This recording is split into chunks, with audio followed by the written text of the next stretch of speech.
Listen carefully, dear believers. When the church marries the state doesn't get saved.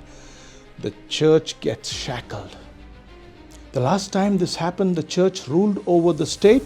It didn't bring revival, it brought a sword. For 1260 years, that is a prophetic time, blood and persecution flowed not from atheists, but from believers of the so-called church. History calls it the Dark Ages. But what's coming? This is Dark America. Revelation 13 clearly tells us how it was granted to make war with the saints and to overcome them. That wasn't Rome. That was a church-state union, a church-state hybrid.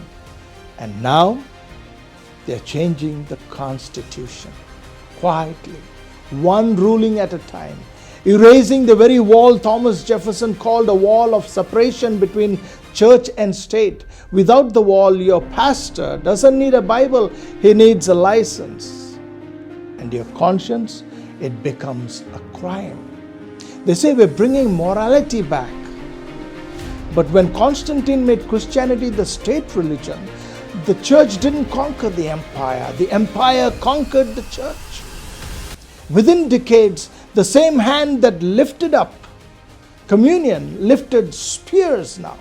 Today, the push isn't for religious liberty, it's for religious authority.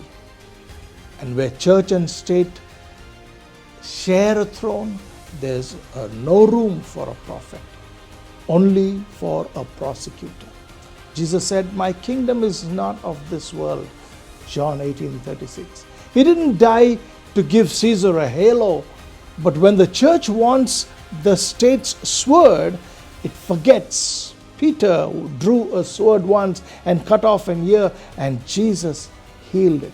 The true believer knows the moment you need the state to enforce your faith, you've lost your first love.